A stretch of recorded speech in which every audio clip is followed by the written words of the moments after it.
로이드 존스와 함께하는 노마서 묵상 11월 5일 묵상을 시작하겠습니다. 오늘 노마서 묵상의 제목은 아들을 향한 아버지의 계획입니다. 오늘의 노마서 말씀을 읽겠습니다. 노마서 8장 14절에서 15절입니다. 무릇 하나님의 영으로 인도함을 받는 사람은 곧 하나님의 아들이라. 너희는 다시 무서워하는 종의 영을 받지 아니하고 양자의 영을 받았으므로 우리가 아빠 아버지라고 부르짖느니라. 아멘. 오늘의 노마서 강의 읽기입니다. 아들들이란 말은 소위 신인 동연론적 용어 가운데 하나입니다. 하나님께서는 우리가 그 진리를 확실히 알 수 있도록 우리의 수준에 맞추어서 인간적인 용어로 자신에 관해서 말씀하신 것입니다.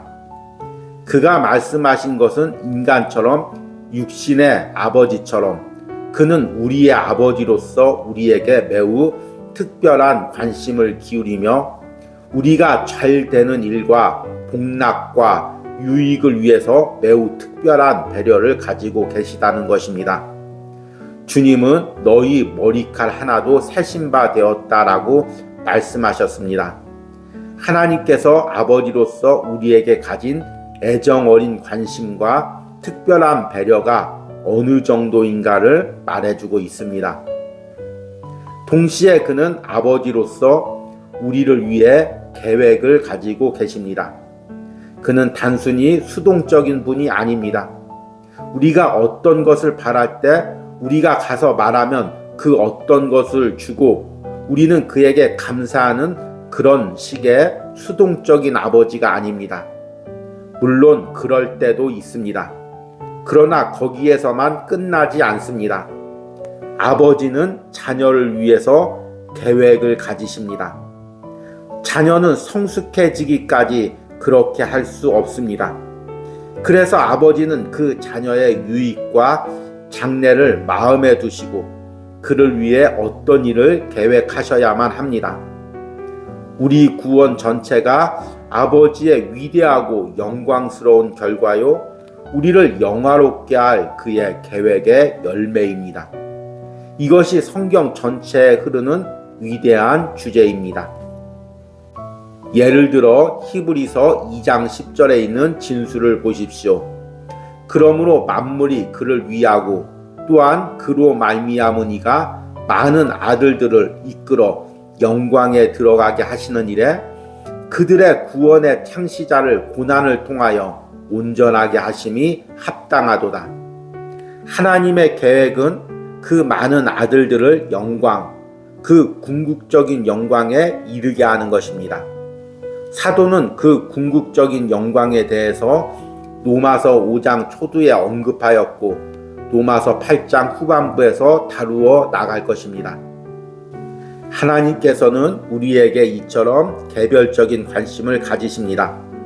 또한 그의 자녀들인 우리가 방종으로 우리 자신을 망치는 것을 허락하지 않으십니다.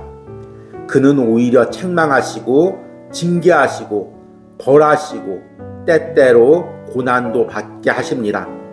하나님은 우리를 벌하시기 위해서가 아니라 우리를 궁극적인 목표로 이끌어가기 위해 우리에게 징계와 채찍을 주시기도 하십니다. 그것은 배우기 힘든 수업입니다. 그러나 그것은 영광스러운 것입니다. 아멘. 오늘의 노마서 해석입니다. 오늘은 어제에 이어서 노마서 8장 14절과 15절 말씀을 읽고 이에 해당되는 로이드 존스 목사님의 노마서 강해 글을 읽었습니다. 노마서 8장 14절과 15절은 하나님께서 우리를 아들로 삼으심을 이야기하고 있습니다. 더 정확하게 이야기하면 양자로 삼으신 것입니다. 유력한 사람이 양자를 들여서 자신의 모든 권위와 재산을 물려주는 것은 로마 사회에서는 매우 흔한 풍습이었습니다.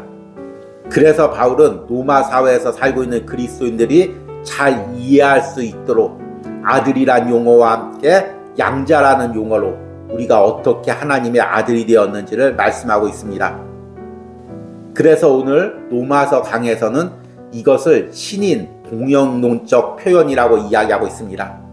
신인 동형론적인 표현이란 하나님이나 하나님의 섭리를 표현할 때 인간이 잘 이해할 수 있는 용어나 방식으로 표현하는 것입니다. 예를 들어서 하나님의 얼굴이 우리를 비추신다. 하나님의 손이 우리를 돌보신다. 이렇게 성경에서 표현할 때 하나님은 영이시기에 인간과 같은 얼굴이 없습니다. 인간과 같은 손이 없습니다. 그러나 하나님의 돌보심을 우리 인간들이 이해하기 쉽게 하나님이 인간적인 형태를 가진 것처럼 인간적인 표현으로 설명하는 것입니다. 이것을 신인 동형론적 표현이라고 합니다. 우리가 하나님의 아들이 되는 관계, 양자가 되는 것도 마찬가지입니다. 하나님께서 우리를 입양하고 법원에 서류를 제출해서 우리를 양자로 삼은 것은 아닙니다. 그러나 하나님께서 예수 그리스도의 보혈로 죄로 인해서 죽을 수밖에 없는 우리를 자녀 삼으신 것이 양자로 삼는 원리와 똑같다는 것입니다.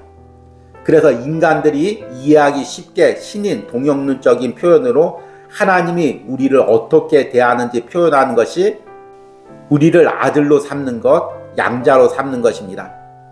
이것은 하나님이 우리를 향한 사랑과 관심과 계획이 아버지가 아들을 향한 것과 똑같기 때문입니다. 그래서 하나님이 나를 어떻게 대하는지 또 내가 하나님을 어떻게 대해야 될지를 이해하려면 아버지와 아들의 관계로 이해하면 됩니다. 아버지는 아들을 사랑합니다. 그리고 보통의 아버지는 다 아들에 대한 계획을 가지고 있습니다. 이 아이를 어떻게 키워야 되겠다. 커서 어떤 사람으로 만들어야 되겠다. 이 계획을 가지고 있습니다.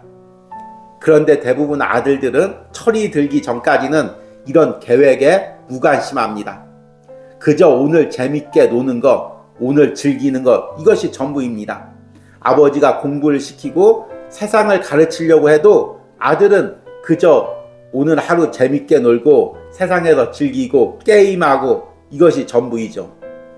그렇다고 아들이 하고 싶은 대로 그대로 놔두는 아버지는 없을 것입니다. 그 아들을 타이르고 또 타일러서 안 되면 혼내기도 하고 때리기도 해서 아버지의 계획대로 아들을 이끌어갑니다. 그리고 아들이 철이 들면 그때서야 아버지의 계획과 섭리를 깨닫고 아버지의 뜻에 순종하게 됩니다. 하나님께서 우리를 대하시는 것, 우리를 향한 계획이 이와 같다는 것입니다. 그 계획이 무엇입니까? 우리가 로마서 8장에서 묵상하듯이 우리를 그리스도 예수 안에 두게 하시고 우리 안에 성령을 두셔서 성령의 인도를 따라가면서 우리가 하나님의 자녀로 되어져 가는 것입니다. 내 안에 하나님의 거룩한 성품을 이루어가는 것입니다. 그리고 결국에서는 하나님 나라에서 영광받을 존재로 나를 만들어 가시는 것입니다. 이 부분을 오늘 읽은 로마서 강에서는 이렇게 이야기합니다. 하나님의 계획은 그 많은 아들들을 영광, 그 궁극적인 영광에 이르게 하는 것입니다. 사도는 그 궁극적인 영광에 대해서 로마서 5장 초두에 언급하였고 로마서 8장 후반부에서 다루어 나갈 것입니다. 하나님께서는 우리에게 이처럼 개별적인 관심을 가지십니다. 또한 그의 자녀들인 우리가 방종으로 우리 자신을 망치는 것을 허락하지 않으십니다. 그는 오히려 책망하시고 징계하시고 벌하시고 때때로 고난도 받게 하십니다. 하나님은 우리를 벌하시기 위해서가 아니라 우리를 궁극적인 목표로 이끌어가기 위해 우리에게 징계와 채찍을 주시기도 하십니다. 그것은 배우기 힘든 수업입니다. 그러나 그것은 영광스러운 것입니다. 아멘. 하나님께서 그 사랑과 또 특별한 계획으로 우리를 영광에 이끌어 간다는 것, 참 듣기는 좋은 말이지만 그 과정에서 때론 우리에게 아픔이 있습니다. 때론 고난이 있죠. 오늘 말씀처럼 채찍이 있습니다. 히브리서 12장 6절에는 이런 말씀이 있습니다. 주께서 그 사랑하시는 자를 징계하시고 그가 받아들이시는 아들마다 채찍질하심이라 하였느니라. 어떻게 오늘 말씀과 이렇게 히브리서 12장 6절 말씀이 딱 맞는지 모르겠습니다. 하나님께서 우리를 아들로 삼으시면 이제 하나님의 아들의 영광에 들어가기 위해서 때론 우리에게 고난도 주십니다. 아픔도 주십니다. 그 가운데 우리의 몸에 남아있는 죄된 성향들을 깎아내시는 것입니다. 인간적인 성품들을 깎아내는 것입니다. 세상을 바라보고 세상에만 집착하던 마음을 하나님과 천국으로 돌려놓으시는 것입니다. 이 과정을 우리 안에 있는 성령께서 인도해 가십니다. 그리고 그 과정에서 하나님께서 때로는 채찍도 사용하시고 매도 사용하십니다. 채찍과 매를 맞으면 어떨까요? 아프죠. 그런데 하나님께서는 그렇게 때로는 아프게 하시면서 우리를 만들어 가십니다. 오늘 묵상을 듣고 있는 여러분들이 혹시 부모님이라면 자녀들 혼내거나 때릴 때 아버지의 마음이, 어머니의 마음이 얼마나 아픈지 아실 것입니다. 그런데 하나님은 영적인 아버지로서 우리에게 때로는 고난을 주시고 아픔을 주실 때, 채찍질 하실 때 우리보다 더 많이 아파하십니다. 그럼에도 불구하고 우리를 하나님의 자녀로서 영광에 들어가게 하기 위해서 때론 우리에게 이 채찍과 아픔을 주시는 것입니다. 우리는 당장 있을 이 고난과 아픔만을 바라보고 하나님을 원망하고 불평하는 것이 아니라 오늘 묵상의 내용처럼 하나님의 놀라운 계획과 섭리를 바라보고 지금의 아픔과 고난이 하나님의 채찍이 하나님의 사랑이고 하나님의 섭리고 하나님의 계획임을 바라봐야 합니다. 이것이 바로 하나님의 아들로서 살아간다는 것입니다. 하나님의 아들로서 하나님을 대하고 하나님이 주시는 현실을 어떻게 받아들일지를 결정한다는 것입니다. 오늘 로마서 묵상을 듣는 여러분들 중에서도 현실의 고난 때문에 하나님을 원망하고 계신 분들이 있지 않습니까? 하나님께서 나만 사랑하지 않는 것 같고 내 기도는 잘 들어주지 않는 것 같아서 하나님께 뿔이 나신 분이 있습니까? 세상 사람들은 잘 되는 것 같은데 초신자도 기도하면 하나님께서 다 들어주는 것 같은데 내 기도는 잘 들어주지 않는 것 같고 조금만 내가 하나님을 벗어나도 하나님이 나를 징계하는 것 같고 또 어려움을 주는 것 같아서 하나님을 원망하는 마음이 들지 않습니까? 혹시나 기도하면서 하나님은 왜 저한테만 그러십니까? 왜 저만 미워하십니까? 이렇게 기도하는 분은 없지 않습니까? 그러나 여러분들이 오늘 로마서 말씀과 로마서 묵상을 통해 나를 향한 하나님의 사랑과 계획과 섭리를 깨달으시기 바랍니다. 이 모든 것이 하나님의 사랑으로 지금 나를 만들어가고 있는 것입니다. 하나님의 자녀로, 하나님의 상속자로, 하나님의 모든 것을 물려받을 천국의 상속자로 하나님께서 지금 나를 만들어가고 있습니다. 우리가 이 하나님의 섭리와 계획을 깨닫고 이제는 하나님의 계획을 바라보고 하나님께 순종하는 은혜가 있기를 원합니다. 그것이 로마서 8장에서 이야기하는 그리스도 예수 안에서 성령을 따라가는 삶입니다. 육체의 소욕을 죽이고 성령의 소욕대로 따라가는 삶입니다. 몸에 남아있는 죄된 성품과 싸워가는 과정입니다.